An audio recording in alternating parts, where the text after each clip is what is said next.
A life is growing inside you. A heartbeat. A soul. But what if that heartbeat isn't your own? What if that life isn't human? What if it's something that has existed since primordial times? Seeking a gateway to return to the world? Today, we will tell the story of a woman who was transformed into a vessel for an ancient instinct.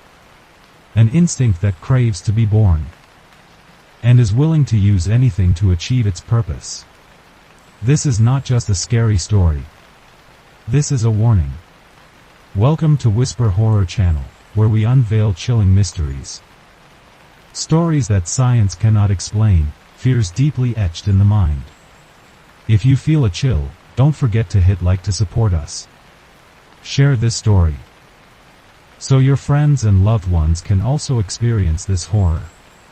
Don't forget to subscribe to the channel and hit the notification bell, so you don't miss the next haunting whispers.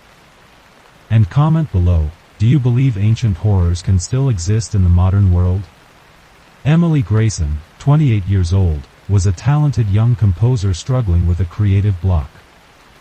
Once considered a prodigy with extraordinary musical perception and creativity, the notes seemed to have abandoned her.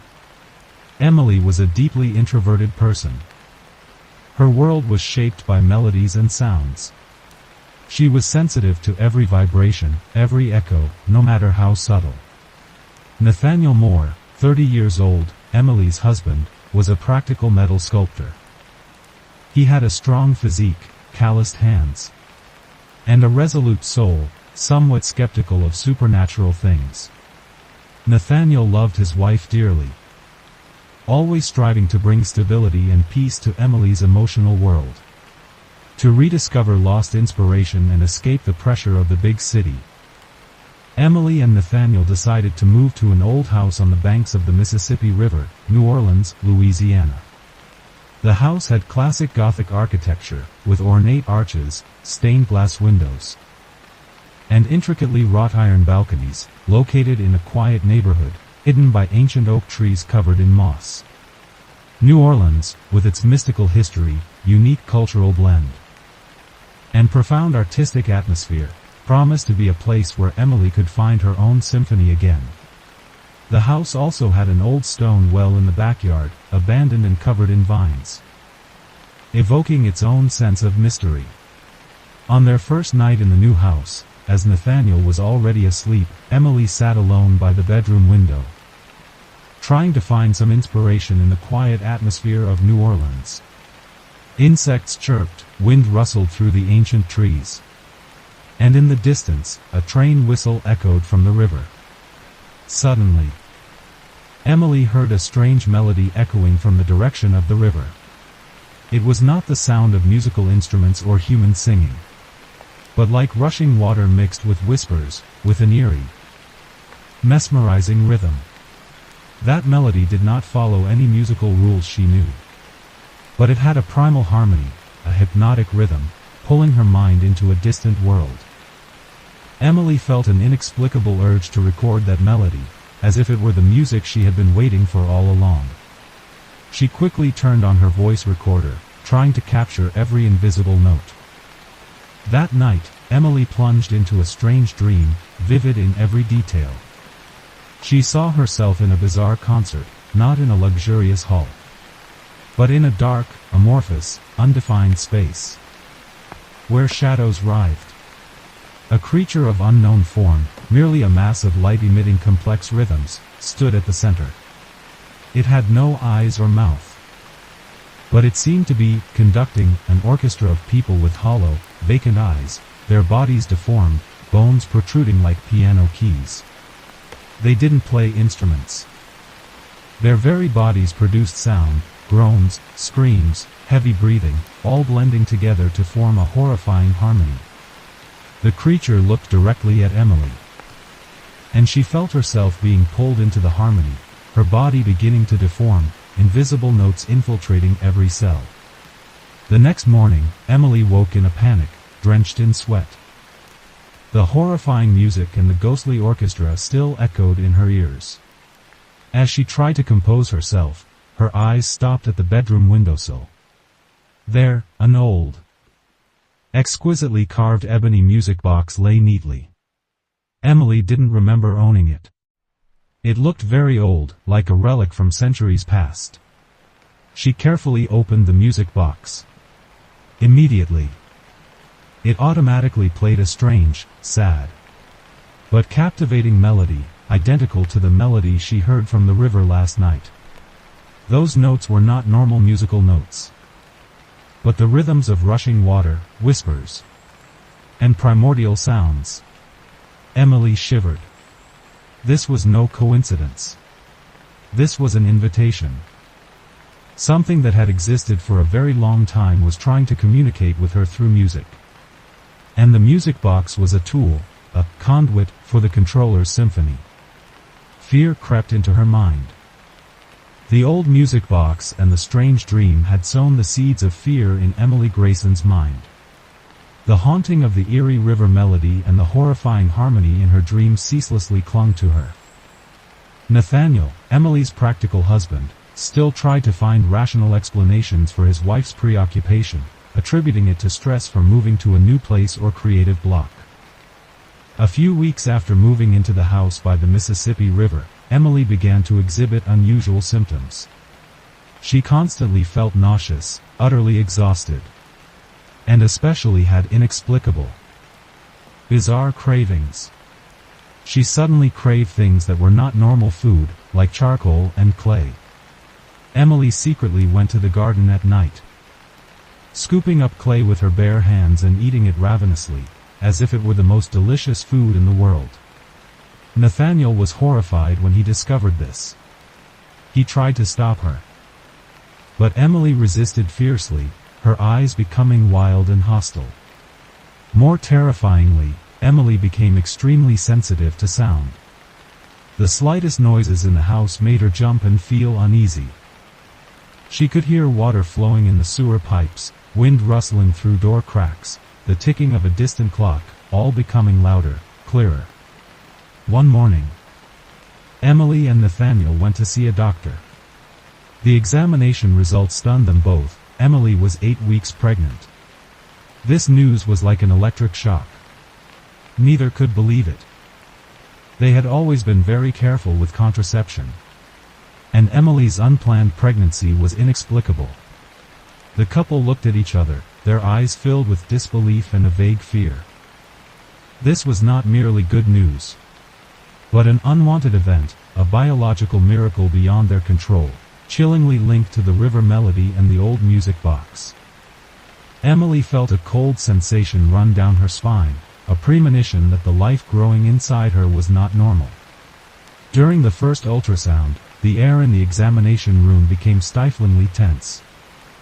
Emily and Nathaniel sat next to the doctor, their eyes fixed on the ultrasound screen. The fetal image on the screen was continuously distorted by inexplicable vibrations. The screen flickered, chaotic waveforms obscuring everything, forcing the doctor to constantly adjust the equipment. The doctor frowned. She quickly waved her hand, assuming it was a machine error, a poor signal, or an unusual fetal position. She reassured them that everything was fine, and they would recheck it at the next appointment. But Emily didn't believe it was a machine error. In a few fleeting moments, when the screen temporarily cleared, Emily caught a glimpse of an organic mass with glowing, vibrational veins, without the form of a normal baby. It was identical to the creature she had seen in her dream, something primordial, non-human, growing inside her. As time passed, the fetus in Emily's womb grew unusually fast. She felt movements unlike a normal baby. These were not gentle kicks, but strong, rhythmic beats. Sometimes, she felt as if strings were stretching from within, a tense, uncomfortable sensation, as if her body was being transformed into a musical instrument. These pains were irregular, and Emily couldn't explain them. The most terrifying thing was that Emily began to hear whispers from within her belly. It wasn't clear words, but a complex series of sounds with varying pitch and duration, like a complex harmony, carrying an invisible message. That voice was not human. But the sound of rushing water, whispers, the impact of stone, and roots crawling, all blending into a horrifying music. A harmony of invasion. That song mesmerized Emily, pulling her mind into a distant world, a world of primordial sound. Emily felt herself being controlled, transformed into a tool for the controller's symphony. Fear gnawed at her. Nathaniel looked at Emily. He sensed a terrifying change in her. Although he still tried to find scientific explanations for everything, he couldn't deny the unusual things happening. He knew that something beyond scientific comprehension was happening to Emily. He couldn't tell Emily about his suspicions, afraid it would cause her more panic. Both were trapped in their own fears, a fear of an unwanted life. A life growing and threatening to engulf them both. Emily's pregnancy continued in a strange and terrifying way, far exceeding all medical predictions. The deep thumping from within her belly continuously echoed, like a primordial drum beating the rhythm for an unwanted rebirth. The contracting pains, unnatural fetal movements, and the musical voice from within had pushed Emily into an extreme state of confusion. She was no longer herself, but seemed to be transforming from within, controlled by an ancient will. Emily began to exhibit terrifying changes in behavior and personality, increasingly worrying and frightening Nathaniel. She became distant, taciturn, and often stared blankly into space with vacant eyes. She became obsessed with composing a strange piece of music, a piece she called the baby's melody. She spent hours sitting at the old piano in the living room, her hands gliding over the keys unconsciously, creating sounds that were not normal musical notes, but sequences of vibrations, hisses, whispers, heavy breathing, all blending into a horrifying symphony, a symphony of corruption. Emily's strange cravings didn't stop at charcoal and clay. She developed an even more bizarre craving. She said that charcoal and clay helped her hear the melody within more clearly. She secretly ate them, sometimes even finding herself eating moldy mushrooms growing in their garden. Bluish-black mushrooms that emitted a characteristic putrid smell. The human survival instinct in Emily seemed to be replaced by a more primordial, wilder instinct. An instinct of plants that consume soil and absorb nutrients from the environment. Nathaniel was horrified when he discovered this. He tried to stop her, but Emily resisted fiercely, her eyes becoming wild and hostile, as if something else was looking through her eyes. Not only Emily, but even friends and relatives who visited her began to be affected by the ghostly melody she was composing and emitting. When they visited Emily, they started to feel uneasy, severe headaches, and heard echoes of the strange melody that haunted Emily, a sound that pierced straight into their minds. Some even began to exhibit small eccentric behaviors, like automatically tapping their fingers on tables, or constantly tapping their feet to an unclear rhythm. Nathaniel looked at his friends, fear gnawing at him. He knew that Emily's melody was not just music, but a form of energy, something spreading, manipulating those around her. Nathaniel, Emily's practical husband, began to have horrifying nightmares, vivid in every detail. He dreamed of being controlled by an invisible, shapeless creature, merely a mass of light-emitting complex rhythms, along with Emily, in a horrifying concert. In his dream, their bodies transformed into instruments emitting painful sounds, the clatter of bones, the stretching of tendons, agonizing groans. The creature had no eyes or mouth, but it seemed to be looking directly at Nathaniel. And he felt himself being pulled into the harmony, his body beginning to deform, invisible notes infiltrating every cell, turning him into part of the ghostly orchestra. The dream was so real that upon waking, Nathaniel felt his entire body aching, as if he had just gone through a concert in hell. Nathaniel looked at Emily, who sat silently at the piano, her vacant eyes gliding over the keys. And he knew that she was no longer herself. He understood that the fetus in Emily's womb was not a normal baby. but an ancient entity possessing her, turning her into a tool for its symphony. Extreme fear surged in Nathaniel. He felt helpless before this ancient instinct. He was a metal sculptor, a man who believed in tangible things. But now he was facing something beyond all human comprehension. He knew he had to find a way to save Emily, before she was completely consumed by the symphony of corruption.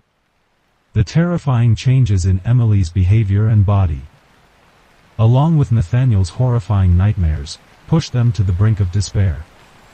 Nathaniel, with the instinct of a practical metal sculptor, now had to face something beyond all scientific comprehension. He knew that he couldn't rely on medicine or ordinary reason to save Emily. The fear of losing his wife and child compelled him to seek answers elsewhere, a place he had never dared to consider before, the legends and rumors from deep within the New Orleans swamps. Nathaniel began his search for answers. He didn't go to the hospital, because he knew they wouldn't believe him. He went to local historical libraries, rummaging through old books, yellowed records. He sought out elderly residents in New Orleans, people believed to hold unrecorded legends and stories about mysterious cults, about strange music and fertility rituals in the past. He no longer cared about their judgment or skepticism. He only needed the truth. In his search, Nathaniel discovered whispered tales of an ancient cult in New Orleans. A cult that had existed for hundreds of years, known as the Cult of Primordial Sound. This cult did not worship God, but an ancient, invisible entity, which they called the Conductor. They believed that through music and rhythm, they could assimilate with this entity, achieving immortality and boundless power. Their main ritual was harmonic procreation, where a woman was chosen as a vessel to give birth to a living, sound source, a physical manifestation of the Conductor. Legend said that this cult was mysteriously wiped out in the early 20th century. But their legacy still lurked in the dark corners of New Orleans. Horror reached its peak when Nathaniel found an old medical record, forgotten in an archive of a defunct local mental hospital. This record had no patient name, only an identification code. It documented cases of pregnant women with symptoms similar to Emily in the 1920s, cravings for charcoal/clay, sound sensitivity, personality changes, and an abnormally developing fetus. All cases ended with them giving birth to something non-human and becoming completely insane, no longer able to react to their environment. The doctor in the record noted that they no longer followed the rhythm of life, a statement full of helplessness. Nathaniel shivered. He knew that Emily was not an isolated case. She was a victim in a tragic loop that had occurred in New Orleans many times in the past. Nathaniel returned to the old house by the Mississippi River. He went straight to the backyard, where the old, abandoned well was. He had always felt a vague unease from this well, but now, he knew it might be part of the curse. He bent down, leaning his ear to the dry well opening. From deep within the well, he heard a strange, clear lullaby. It wasn't the normal lullaby mothers sing to their children. It was an ancient, sad, but captivating melody. Exactly like the melody from Emily's music box. The singing echoed from deep underground, like a call from another dimension, a lullaby of life and death. Nathaniel shivered. He knew that this well was a gateway, a conduit to where the Conductor was imprisoned. Meanwhile, Nathaniel examined Emily's old music box. He discovered that its ebony surface was carved with a distorted musical note symbol, along with a series of strange markings. This symbol was not a mere decorative motif. Nathaniel had seen it before, in old documents about the heretical cult he found in a library. It was a mark, a key that opened the symphony of corruption. He knew that this music box was not just a toy. It was a spiritual artifact, a tool the cult had used to connect with the Conductor. And now, it was being used to turn Emily into a vessel for its rebirth. Extreme fear surged in Nathaniel. He knew that he had to find a way to close that gateway. Before Emily was completely consumed by the symphony of destruction. The clear lullaby from the dry well and the distorted musical note mark on the old music box confirmed Nathaniel's fears. He knew Emily was being drawn into something far beyond their comprehension. To seek answers, Nathaniel sought out a local historian, an expert on New Orleans history and mysterious cults. This historian revealed an ancient cult that once existed in New Orleans, known as the cult of primordial sound. This cult believed that through music and rhythm, they could assimilate with an ancient, invisible entity, which they called the conductor. They believed that the conductor was the source of all sound, all rhythm in the universe. And that by merging with the conductor's symphony, they could achieve immortality and boundless power. Their main ritual was harmonic procreation, where a woman was chosen as a vessel to give birth to a living, sound source, a physical manifestation of the conductor. Legend said that this cult was mysteriously wiped out in the early 20th century. But their legacy still lurked in the dark corners of New Orleans, awaiting the moment of rebirth. While Nathaniel researched the cult, Emily, seemingly controlled by an invisible will, completed her music. That music had no normal notes or familiar melodies. Instead, it was a sequence of strange symbols, deep beats, and sound frequencies not meant for human ears. It was a music of corruption, a symphony of decay and rebirth. When Nathaniel, with extreme fear, placed the music on the piano and tried to play it, he felt his body violently shaking.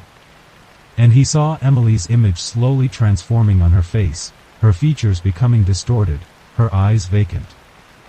Nathaniel horrifyingly realized that the conductor was not a physical entity with a form. It was a form of auditory consciousness, an ancient vibrational frequency, imprisoned in another dimension, awaiting a host, gateway, to be harmonized into this world. And now, it was using Emily as a gateway to birth itself through sound. Through the music Emily had composed. The music was not just an artistic creation, but a tool, a summoning, a symphony of rebirth. The fetus in Emily's womb, the ancient instinct growing within, began to emit a strange, clear lullaby. The singing was not human, but a strange, captivating melody, a chorus of rushing water, whispers, the impact of stone, and roots crawling. That singing hypnotized Nathaniel, making him feel drawn and not wanting to leave Emily. That singing was also a part of the music Emily was composing, a music of life and death, of rebirth and destruction. Nathaniel felt a horrifying internal struggle. He knew that Emily was being consumed, but he was helpless. Nathaniel looked at Emily, who lay there, her eyes vacant. Her hair transformed into strings and her sharp fingernails tapping rhythmically on her belly. He knew that she was no longer herself. She had become a mindless vessel, controlled by the will of the entity within. The symphony of corruption was reaching its climax. And Nathaniel knew that he had to do something, immediately, before Emily was completely consumed by that ancient instinct. The fear of losing his wife and child compelled him to seek a way to counteract it, a way to end this horrifying symphony. The horrifying music of corruption, composed and emitted by Emily, marked the beginning of a new phase in the entity's possession. The fetus in her womb, the ancient instinct growing within, now seemed to possess supernatural energy and had completely controlled Emily's body and mind. She was no longer herself, but a mindless vessel, completely controlled by the will of the entity within. Her face was pale, her eyes vacant, but her lips slightly moved, muttering ancient sounds, not words, but like a chilling hymn, a welcome for the birth of the unnatural. The physical signs of possession became increasingly apparent and gruesome. Emily's hair, once soft and lustrous, began to grow rapidly and abnormally long, becoming dark and stiff like musical strings. They no longer fell naturally. but protruded eerily from her head, coiling like tentacles searching for life, or like taut strings. Her fingernails also grew long, sharp, and bluish-black, as if they were made of the same material as the egg-shaped stone in Olympic National Park. Her fingernails emitted a faint tick-tock sound when she moved, like the sound of ghostly percussion, blending into the symphony she was emitting. Not only her body, but the environment around Emily was also directly affected by the entity's energy. Electronic devices in her room continuously malfunctioned. The heart rate monitor emitted chaotic beeps, then abruptly fell silent. The digital clock's hands spun backward, displaying time illogically, not following normal rules. Other electronic devices in the hospital room, from the television to the reading lamp, were mysteriously powered off, without any reason. Nurses and doctors felt mysteriously exhausted when near Emily. They frequently felt dizzy, nauseous, and utterly drained for no apparent reason, as if their life energy was being invisibly sucked dry, fueling the entity's growth. That night, when Emily began labor, the manifestations of possession reached their peak. She no longer responded to any external stimuli. Her eyes were empty, lifeless, staring up at the ceiling. The groans from her throat were not the pains of a woman giving birth, but the growls and shrieks of a creature, mixed with the sound of roots crawling and stone cracking. This was not a normal birth. This was the birth of something that should not exist. The doctors and nurses in the room were all in a trance-like state. Their eyes were vacant, empty, their faces emotionless. They still performed medical procedures mechanically, unconsciously, like puppets controlled by the entity's energy. They said nothing, showed no expression, just silently followed an invisible will, completely unaware of the terrifying abnormality of the situation. Nathaniel, Emily's practical husband, rushed into the hospital room, horrified to witness that terrifying scene. He screamed Emily's name, trying to shake her awake, trying to stop the doctors. But no one responded. He felt utterly helpless, watching the woman he loved transform into a mindless vessel, controlled by something ancient and malevolent. The smell of damp earth and mold began to spread throughout the room, mingling with the eerily sweet scent of burning herbs and the metallic smell of blood, a haunting combination of life and death. From the corners of the room, blurry, bluish-black root-like vines began to emerge from the walls, from the floor, coiling around objects, pulling curtains. As if the room was coming alive and transforming into a part of the primeval forest, an extension of the ancient stone structure Nathaniel had seen in Olympic National Park. Nathaniel knew that the fateful moment had arrived. The ancient entity had completely possessed Emily, and it was preparing for its terrifying rebirth, turning the woman he loved into a living gateway for its return to the world. The horror of body horror and cosmic dread enveloped Nathaniel, as he witnessed the woman he loved being deformed, deprived of herself by something beyond all human comprehension. The horrifying scene in Emily's hospital room, with the entity's manipulation of her and the medical staff, plunged Nathaniel into a deep abyss of despair. He knew that Emily didn't have much time, and he couldn't rely on modern medicine to save her. Extreme fear had turned into a burning desire to find answers, a way to counteract the ancient instinct possessing the woman he loved. Nathaniel left the hospital, leaving Emily in a state of complete control, and plunged into a frantic search. He went to the New Orleans Public Library, scouring books on ancient botany, mythology, archaeology, and even documents on spiritual phenomena. He sought out archaeologists and ancient linguists, people who could help him decipher the strange symbols on the ancient stone structure in Olympic National Park, or the ancient words Emily had mumbled in her delirium. He also didn't hesitate to visit online forums about mystical things, stories of strange disappearances in forests, supernatural phenomena related to plants. In his search for information, Nathaniel met an elderly folklorist, a man with white hair and experienced eyes.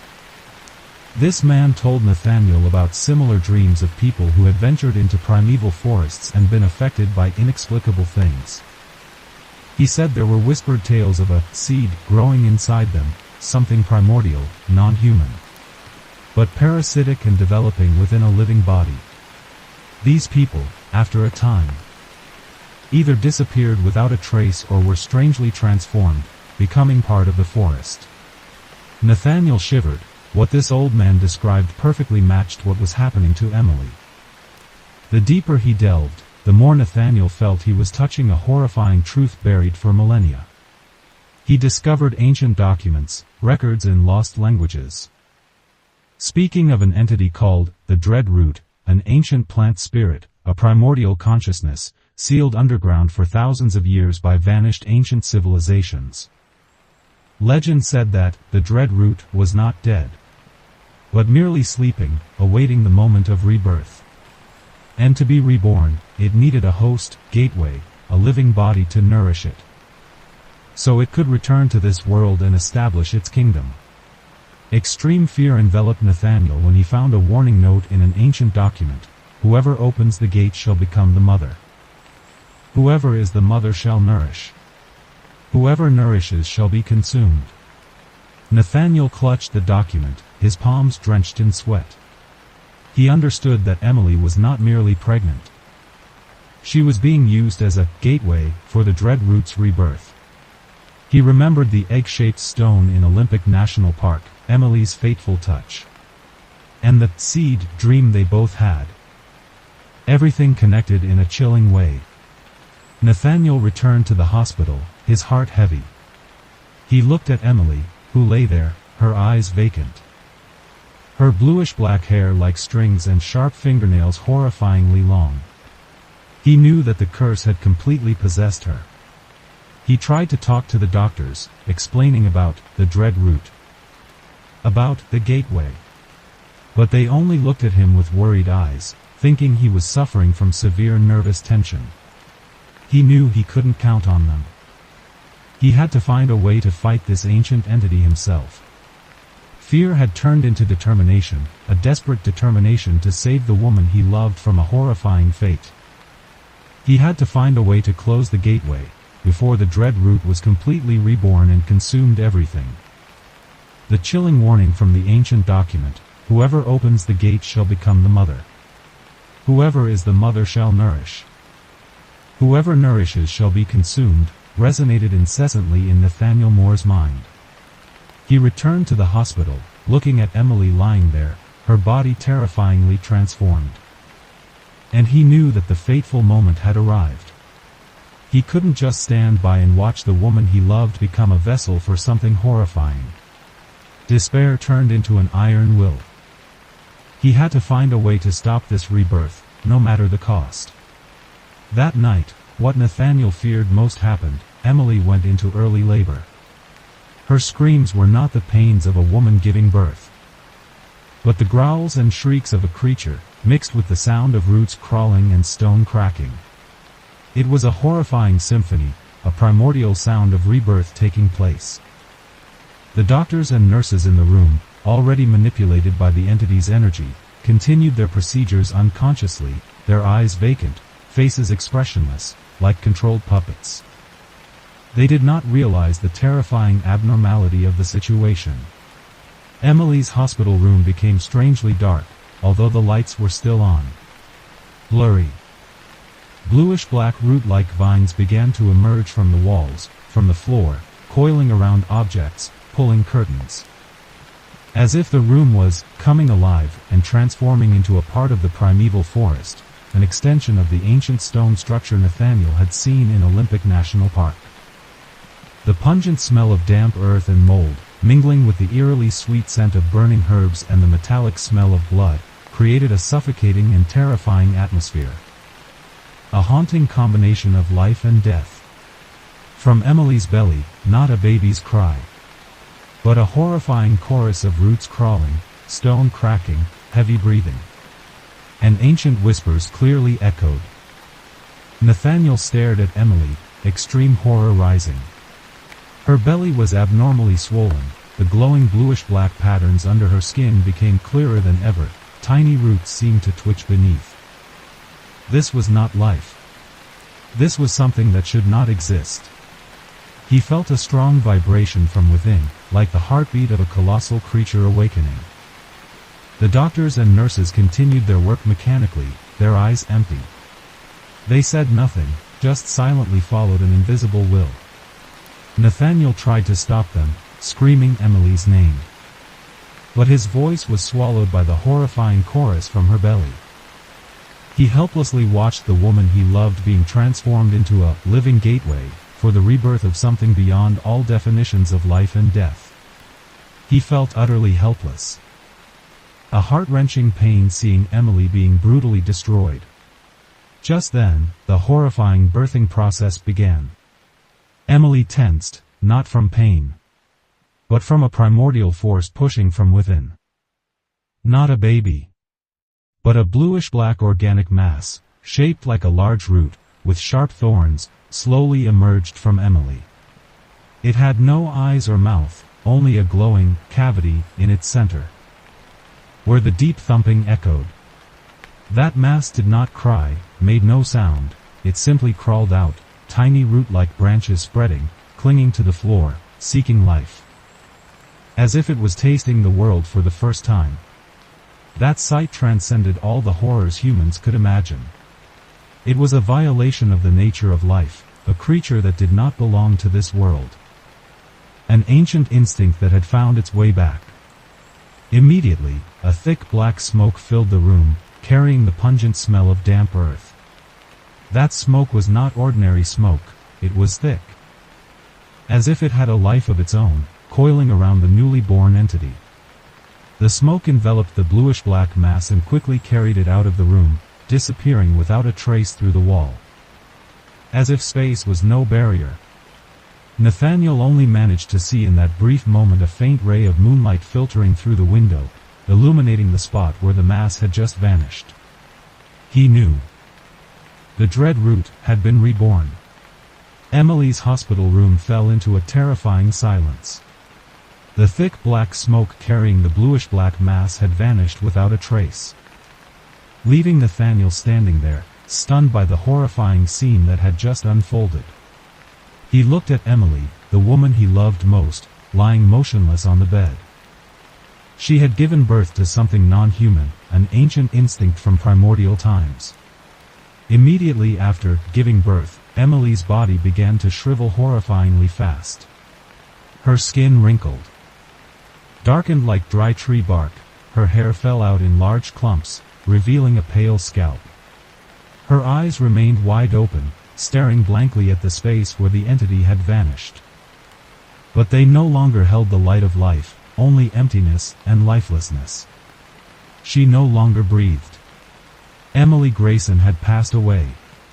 She had become the gateway for the dread root's rebirth. And the price paid was her very life. Her body was like an empty shell, a tree drained of its sap. The doctors and nurses, now freed from their trance, were horrified when they realized what had happened. They couldn't find the exact cause of Emily's death, only able to conclude that she suffered from complete exhaustion. A mysterious form of fatigue that medical science had never recorded. They looked at Nathaniel with eyes full of pity and disbelief, unable to comprehend the horror he had just witnessed. Nathaniel tried to explain, but his words were lost in their bewilderment. He knew they would never believe him. And he no longer had the strength to explain. On Emily's belly, where the fetus had developed, a large bluish-black stretch mark appeared, not a normal stretch mark, but resembling the mark of crawling roots. That mark did not disappear with her death, but was deeply etched into her skin, like a permanent sign of the invasion. It was vivid proof of that terrifying rebirth, an incessant reminder of what had happened to Emily, of the ancient instinct that had possessed her and consumed her life. Nathaniel touched that mark, feeling a cold current run up his arm, and a heart-wrenching pain gnawed at him. Nathaniel survived. But he carried a terrifying haunting. His life had been completely turned upside down. He was no longer the practical metal sculptor he once was. He began to feel very faint rustling sounds from within his body, like falling dry seeds, or the crawling of young roots. Sometimes, he coughed up tiny, bluish-black, odorless, tasteless pollen grains. He realized a part of the entity was still within him, an invisible seed lurking, a trace of an unbreakable connection to the dread root. He was a survivor, but also a potential host, a constant reminder of Emily's fate. In desperation for a final answer, Nathaniel returned to Olympic National Park. He went to the ancient stone structure, where everything had begun. As he approached, he horrifyingly realized that the stone structure had grown larger, the grayish-blue stone blocks now enormous, rising from the earth like giant spines. From the cracks in the stone, bluish-black vines with glowing patterns like blood vessels were crawling rapidly throughout the forest, consuming everything in their path. Trees were tightly coiled by the vines, slowly dying. And the land became barren, transforming the primeval forest into a ghostly forest, dominated by the presence of the dread root. Nathaniel looked at the colossal stone structure, and he felt a deep thumping from deep underground, stronger and more regular than ever, like the heartbeat of a giant creature fully awakening. It was the heartbeat of the dread root, which had been reborn and was beginning to establish its kingdom. Nathaniel knew Emily had not died in vain. She had been the gateway, and now that gateway had opened completely. He was the only survivor carrying the haunting, and he understood that he had to find a way to stop the spread of this ancient instinct before it consumed the entire world. Emily's death and the terrifying rebirth of the dread root transformed Nathaniel Moore's life into an inescapable tragedy. He survived, but he carried an incessant haunting, a burden of memory and existence. His apartment in Seattle, once a home of love and art, now became a prison of fear and solitude. Nathaniel tried to live a normal life, but the symptoms and haunting relentlessly clung to him. He suffered from chronic insomnia, every night sinking into nightmares of Emily, the stone structure, and the relentless sound of roots crawling.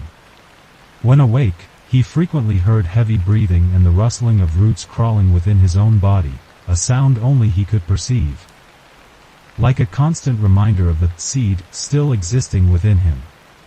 Those sounds were not loud, but enough to drive him mad, gnawing at his sanity bit by bit. Nathaniel began to discover terrifying changes in his body. Thin, bluish-black hairs grew from his pores, especially on his arms and legs. They were not normal hairs. They were stiff and coarse like young roots. He tried to pluck them, using tweezers, using razors. But they grew back immediately, becoming denser and denser, as if his body was slowly transforming. His skin also began to have faint bluish-black patches, especially on his abdomen and chest. These patches were slightly rough, like young bark forming. Nathaniel looked in the mirror, horrified to realize he was slowly losing his human form, being assimilated by something primordial. Nathaniel's survival instincts also changed. He began to crave sunlight intensely. He couldn't stay in darkness for long. Whenever there was insufficient light, his skin became pale and cold, his body trembled. But upon exposure to sunlight, his skin would become hot and slightly green, as if he was absorbing energy from the light like a plant. He spent hours sitting under the sun, feeling a strange connection to the surrounding plant world. His sleep also became more haunting. Nathaniel continuously dreamed of transforming into a colossal tree, roots deeply embedded in the earth, sensing his connection to the entire underground plant network. In his dream, he heard ancient voices whispering an unidentified language, a sound not of humans, but of plants and stone, calling him the gatekeeper. That was the invitation of the dread root, wanting him to become a part of its kingdom. In his search for liberation, Nathaniel went to leading scientists, renowned spiritual researchers. But no one could help him. They all looked at him with worried eyes, thinking he was hallucinating or suffering from a mental disorder. Some tried to treat him with medication, but it had no effect. He knew he was slowly being consumed, and no one could stop it. Every day that passed, Nathaniel felt the dread root's control grow stronger. He no longer thought this was a haunting, but an assimilation. He was becoming part of that entity, a cell in its colossal body. The smell of damp earth and mold in his apartment became more pungent than ever, as if the house was turning into an underground forest. Strange bioluminescent mushrooms, emitting a faint green light, began to grow in his house, on walls, on objects, on Emily's furniture, and even on his clothes. They were clear signs that the entity's invasion was taking place irresistibly. Nathaniel looked in the mirror, his eyes filled with despair. He no longer recognized himself. His face had distorted. His features had changed. And his eyes were deep, empty, but glimmered with a faint green light, like the color of the dread root. He knew that the final moment had arrived. He would no longer be Nathaniel Moore.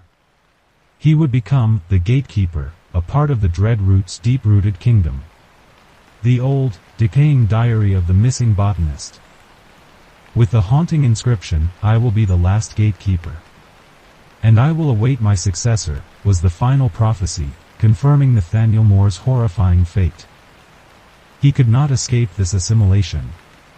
His body continued to transform terrifyingly, becoming heavier each day, pulling him deeper into the essence of the ancient entity. His skin now had large bluish-black patches, rough and coarse like old bark. His fingernails were hard and thick like wood, no longer human. Bluish-black hairs like roots grew densely all over his body, forming a peculiar coating, making him look like a hybrid creature of human and plant. Nathaniel had completely lost the ability to speak. Every attempt to produce sound resulted only in faint rustling or heavy, deep breathing.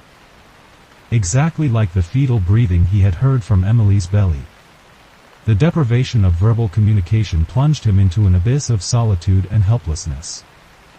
He felt as if he was imprisoned within his own body, a living prison, unable to cry for help, unable to convey the terrifying truth he was facing. However, during his transformation, Nathaniel developed a strange ability. He could perceive the life of plants deep underground. He could hear the voices of roots and molds, a primordial language. A symphony of life and death unfolding within the earth. He sensed the massive network of roots crawling, connecting everything underground. He realized that strange bioluminescent mushrooms, emitting a faint green light, were not only growing in his house, but also spreading throughout the city, on building walls, on sidewalks, on objects, as signs that the entity's invasion was taking place irresistibly. Nathaniel's dreams also became more vivid and haunting than ever. He continuously dreamed of the dread root growing into a colossal creature, an endless mass of vegetation, engulfing the entire city of Seattle. In his dream, he saw himself no longer human, but a part of that entity, roots deeply embedded in the earth, sensing his connection to the entire underground plant network. He heard the dread root's deep breathing, and ancient voices whispering an unidentified language, a language of plants and stone, calling him the gatekeeper. That was the dread root's invitation, wanting him to become a part of its kingdom, a gatekeeper, to protect its rebirth and its spread across the world. Unable to resist any longer, Nathaniel felt an invisible force pulling him towards Olympic National Park, where he had found the fateful egg-shaped stone. The call of the dread root had become too strong, irresistible. He had no choice but to accept his fate, to become a part of that ancient instinct. When Nathaniel arrived at Olympic National Park, the forest had completely transformed. The ancient stone structure he had found had now grown much larger, the grayish-blue stone blocks now enormous, rising from the earth like giant spines. It glowed intensely. An eerie bluish-black light emanating from the patterns and symbols on its surface. The cracks on the stone surface seemed to widen, like waiting mouths, emitting a deep, resonant thumping throughout the forest. Nathaniel felt an irresistible urge to step inside. A chilling chorus echoed throughout the forest, the sound of roots crawling, heavy breathing, rustling leaves, and ancient whispers, all blending into a mesmerizing lullaby, drawing him into the center of the structure. That was the final call of the dread root. A lullaby for its new gatekeeper. In his last moments of rationality, Nathaniel saw Emily's blurry image flitting between the bluish-black vines. She said nothing, just waved weakly. Her eyes filled with pain, as if she was still trapped there, imprisoned by the entity itself. That was the final warning, a heart-wrenching pain for Nathaniel. But he couldn't turn back. Nathaniel stepped into the stone structure, accepting his fate. He no longer had the ability to resist. His body began to rapidly deform. His skin turned into bark, his limbs into roots, and his hair into leaves. He was no longer human, but became part of the stone structure, a new gatekeeper for the dread root. Immediately after Nathaniel's assimilation, the stone structure slowly closed, the cracks on the altar sealing completely, as if nothing had ever happened. The forest returned to its initial tranquility, no longer glowing or making strange noises.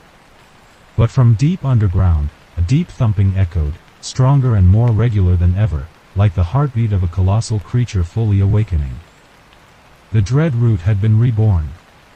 The old, decaying diary of the missing botanist, with the haunting inscription, "I will be the last gatekeeper, and I will await my successor," was the final prophecy, confirming Nathaniel Moore's horrifying fate. He could not escape this assimilation. His body continued to transform terrifyingly, becoming heavier each day, pulling him deeper into the essence of the ancient entity. His skin now had large bluish-black patches, rough and coarse like old bark. His fingernails were hard and thick like wood, no longer human. Bluish-black hairs like roots grew densely all over his body, forming a peculiar coating, making him look like a hybrid creature of human and plant. Nathaniel had completely lost the ability to speak. Every attempt to produce sound resulted only in faint rustling or heavy, deep breathing. Exactly like the fetal breathing he had heard from Emily's belly. The deprivation of verbal communication plunged him into an abyss of solitude and helplessness. He felt as if he was imprisoned within his own body, a living prison, unable to cry for help, unable to convey the terrifying truth he was facing. However, during his transformation, Nathaniel developed a strange ability. He could perceive the life of plants deep underground. He could hear the voices of roots and molds, a primordial language, a symphony of life and death unfolding within the earth. He sensed the massive network of roots crawling, connecting everything underground. He realized that strange bioluminescent mushrooms, emitting a faint green light, were not only growing in his house, but also spreading throughout the city, on building walls, on sidewalks, on objects, as signs that the entity's invasion was taking place irresistibly. Nathaniel's dreams also became more vivid and haunting than ever. He continuously dreamed of the dread root growing into a colossal creature, an endless mass of vegetation, engulfing the entire city of Seattle. In his dream, he saw himself no longer human, but a part of that entity, roots deeply embedded in the earth, sensing his connection to the entire underground plant network. He heard the dread root's deep breathing, and ancient voices whispering an unidentified language, a language of plants and stone, calling him the gatekeeper. That was the dread root's invitation, wanting him to become a part of its kingdom, a gatekeeper, to protect its rebirth and its spread across the world. Unable to resist any longer, Nathaniel felt an invisible force pulling him towards Olympic National Park, where he had found the fateful egg-shaped stone. The call of the dread root had become too strong, irresistible. He had no choice but to accept his fate, to become a part of that ancient instinct. When Nathaniel arrived at Olympic National Park, the forest had completely transformed. The ancient stone structure he had found had now grown much larger, the grayish-blue stone blocks now enormous, rising from the earth like giant spines. It glowed intensely, an eerie bluish-black light emanating from the patterns and symbols on its surface. The cracks on the stone surface seemed to widen, like waiting mouths, emitting a deep, resonant thumping throughout the forest. Nathaniel felt an irresistible urge to step inside. A chilling chorus echoed throughout the forest, the sound of roots crawling, heavy breathing, rustling leaves, and ancient whispers, all blending into a mesmerizing lullaby, drawing him into the center of the structure. That was the final call of the dread root. A lullaby for its new gatekeeper. In his last moments of rationality, Nathaniel saw Emily's blurry image flitting between the bluish-black vines. She said nothing, just waved weakly. Her eyes filled with pain, as if she was still trapped there, imprisoned by the entity itself. That was the final warning, a heart-wrenching pain for Nathaniel. But he couldn't turn back. Nathaniel stepped into the stone structure, accepting his fate. He no longer had the ability to resist. His body began to rapidly deform.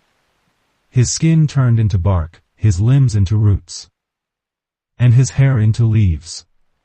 He was no longer human, but became part of the stone structure, a new gatekeeper for the dread root. Immediately after Nathaniel's assimilation, the stone structure slowly closed, the cracks on the altar ceiling completely, as if nothing had ever happened. The forest returned to its initial tranquility, no longer glowing or making strange noises. But from deep underground, a deep thumping echoed, stronger and more regular than ever, like the heartbeat of a colossal creature fully awakening. The dread root had been reborn. The fateful touch of the egg-shaped stone in Olympic National Park had put an end to Nathaniel Moore. He had become the new gatekeeper. A part of the ancient stone structure, a tool for the dread root's terrifying rebirth. The primeval forest, where he once sought rare plants, now became a symbol of invasion. A testament to the brutal power of that ancient instinct. Nathaniel's transformation was complete. His body, once that of a practical metal sculptor, had now completely merged with the stone structure. His skin turned into rough, dark bluish-black bark, his limbs transformed into colossal roots deeply embedded in the earth, and his hair became withered leaves. He was no longer human, but became part of the stone structure, a living gatekeeper, his eyes deep, empty, but glimmering with a faint green light, like the color of the dread root. He could sense the massive network of roots crawling, connecting everything underground, hearing the voices of plants and molds. A primordial language that only he could understand. He was part of the deep-rooted kingdom, a pawn in the symphony of invasion. Immediately after Nathaniel's assimilation, the stone structure slowly closed, the cracks on the altar ceiling completely, as if nothing had ever happened. The forest returned to its initial tranquility, no longer glowing or making strange noises. But that peace was only on the surface.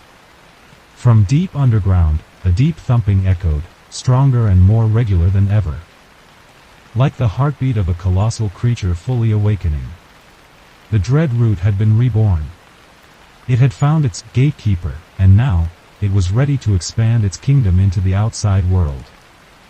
A few years later, the city of Seattle, where Nathaniel and Emily once lived, began to experience strange plant-related events. Initially, these were just small phenomena, easy to overlook. Unusual bluish-black vines, with faint glowing patterns, began to grow rapidly, covering old buildings, creeping into dark alleys, and crawling on moss-covered walls. They resembled no known plant species. Botanists were baffled. They tried to destroy them with the strongest herbicides. But it was futile. The vines could not be destroyed. And they grew at a terrifying rate, turning concrete streets into miniature dense forests. Gradually, these vines didn't just grow on buildings.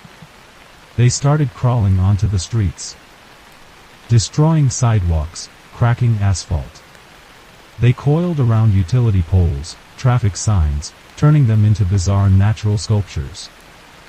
The pungent smell of damp earth and mold began to spread throughout the city, mingling with the eerily sweet scent of burning herbs and the metallic smell of blood, creating a suffocating and terrifying atmosphere, an undeniable sign of transformation.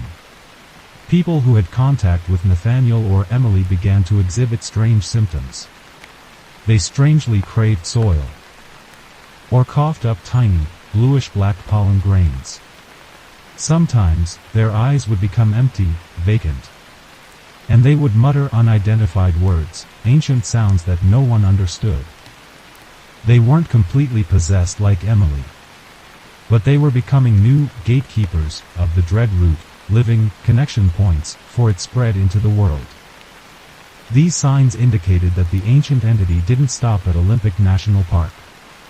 It had found its way back, and it was beginning to establish its kingdom, turning Seattle into a gigantic urban garden where ancient instinct would dominate.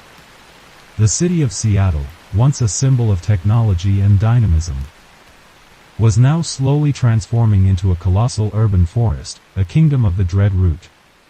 Bluish-black vines with faint glowing patterns crawled everywhere, consuming everything in their path.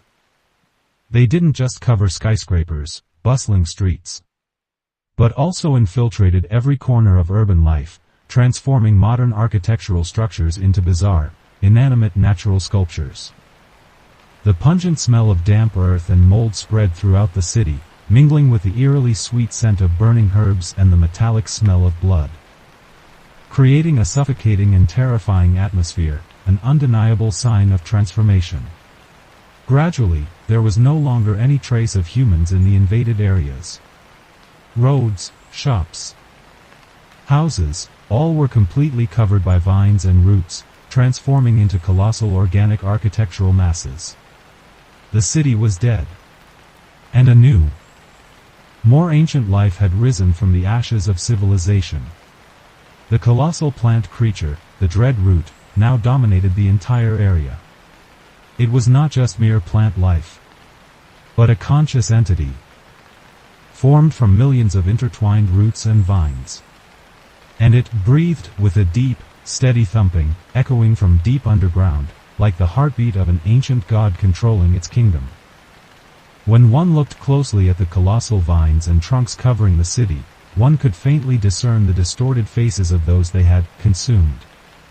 These were the faces of Emily and Nathaniel, of doctors, nurses, and countless other assimilated Seattle residents. Those faces appeared blurry, distorted, like living memories, on the surface of the plants, their eyes empty and full of pain, eternally imprisoned in the dread root's kingdom. They couldn't cry for help, couldn't escape. They were just trapped images, traces of souls consumed by the ancient instinct. Those remaining in the area or who dared to approach the boundary of the urban forest would hear whispers from the plants. It wasn't the rustling of leaves, but an ancient, deep voice, echoing from the vines, from the colossal trunks. The voice was not threatening, but a captivating invitation: join us. Become part of the kingdom. Become eternal memory. It was a promise of eternity, of escaping the loneliness of human existence, by becoming part of that ancient instinct, a cell in the dread root's colossal body. At night, from these urban forests, a deep, ancient lullaby could be heard, echoing everywhere, like a king singing to his kingdom. It was the symphony of rebirth. A ghostly music formed from the sound of roots crawling, stone cracking, heavy breathing, and ancient whispers.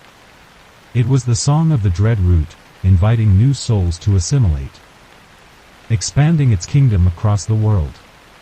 Humans who had been assimilated did not die completely. Their souls were trapped within the massive root network. Becoming a part of the dread root's living memory, forever gatekeepers for its eternal existence. They had no independent will, no individual thoughts. They were just cells in the entity's colossal body, witnessing everything through its eyes. It was a horrifying fate, a form of eternal existence in captivity, no longer human, but a part of a primordial instinct.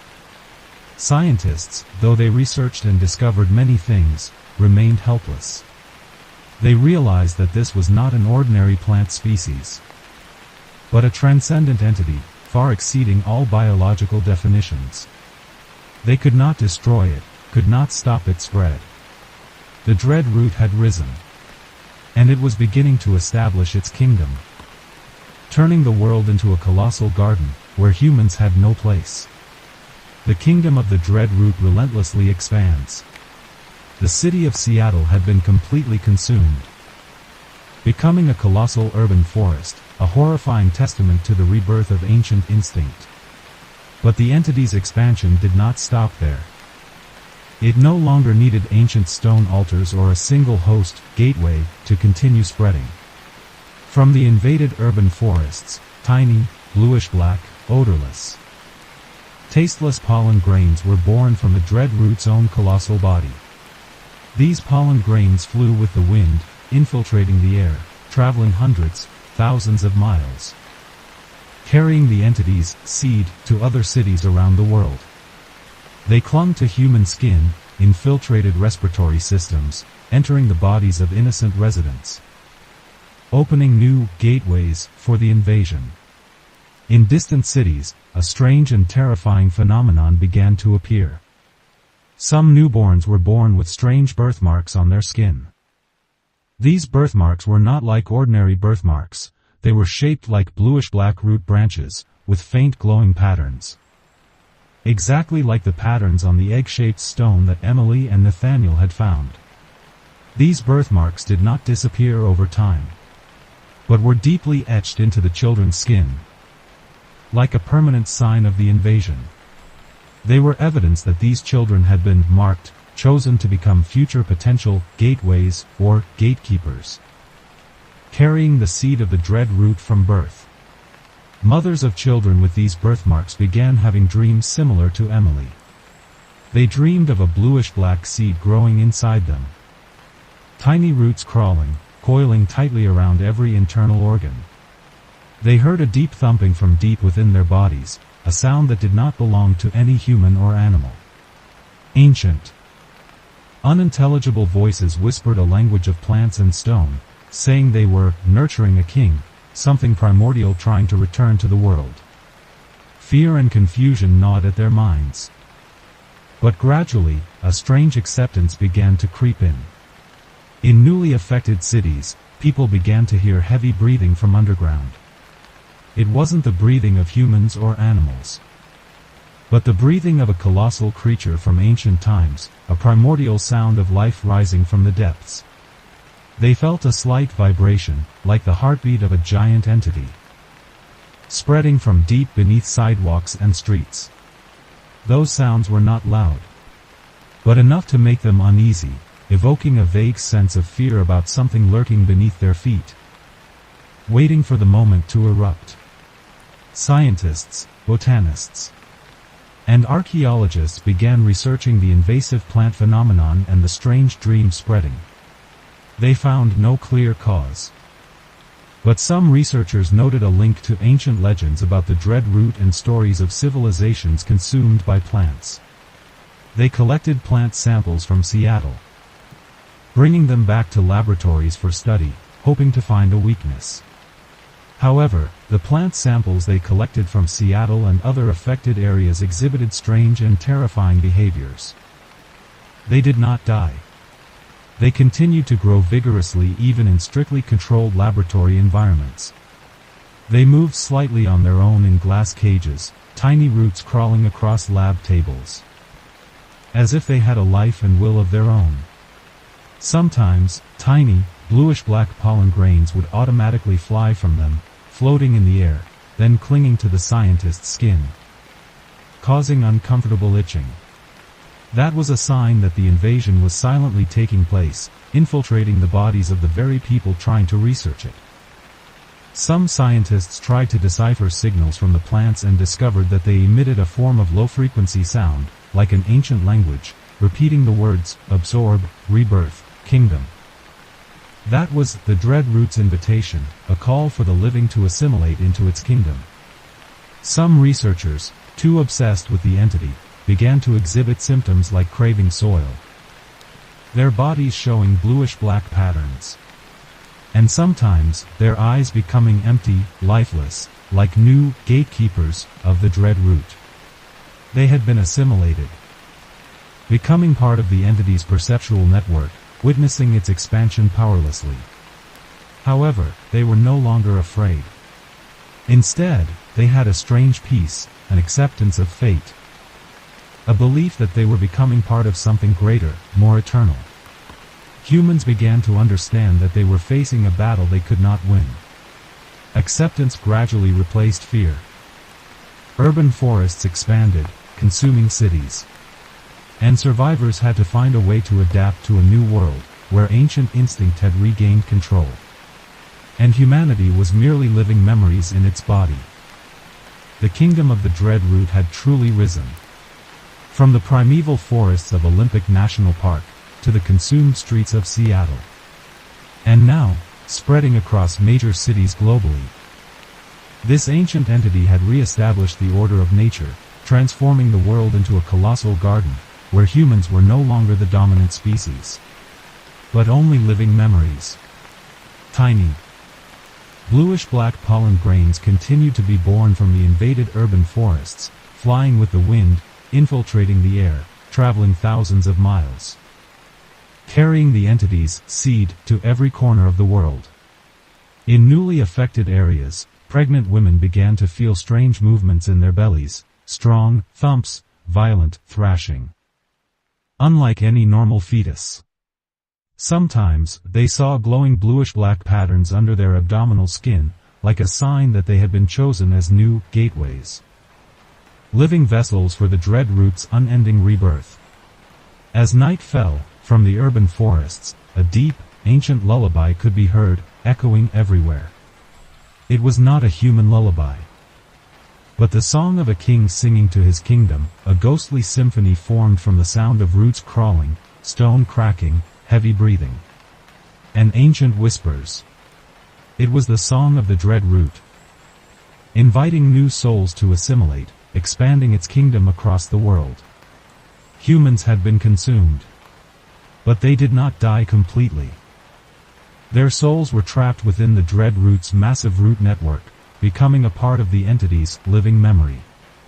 They had no independent will, no individual thoughts. They were just cells in the entity's colossal body, witnessing everything through its eyes. They were imprisoned gatekeepers, forever a part of the Dread Root's eternal existence. A primordial instinct that had re-established nature's order. Scientists, who had once tried to research and resist the entity, were now also part of the deep-rooted kingdom. Their bodies had transformed, merged with plants, their eyes were empty, and they only emitted faint rustling sounds. They were the final witnesses. Living witnesses to the end of humanity and the rise of a new kingdom. They were fragments in the overall picture of the invasion, a reminder that all attempts to resist the Dread Root were futile. The world had changed. Skyscrapers transformed into colossal plant spines. Asphalt roads became rivers of roots. The oceans turned into vast kelp forests. The Dread Root had established its kingdom. A kingdom of primordial life, where humans were merely memories, hosts, who had fulfilled their mission. Remaining humans could only live in hiding in caves, the remnants of old civilization. Witnessing the ceaseless expansion of the Dread Root, knowing that their fate would also be assimilation. Nature can be a gift, but it can also be an ancient curse, burying secrets mankind was never meant to uncover. Do you believe that life always finds a way to survive? even if it has to devour everything in its path. Now, take a look at the trees around you. Right now, listen closely to the sound of roots crawling beneath the soil.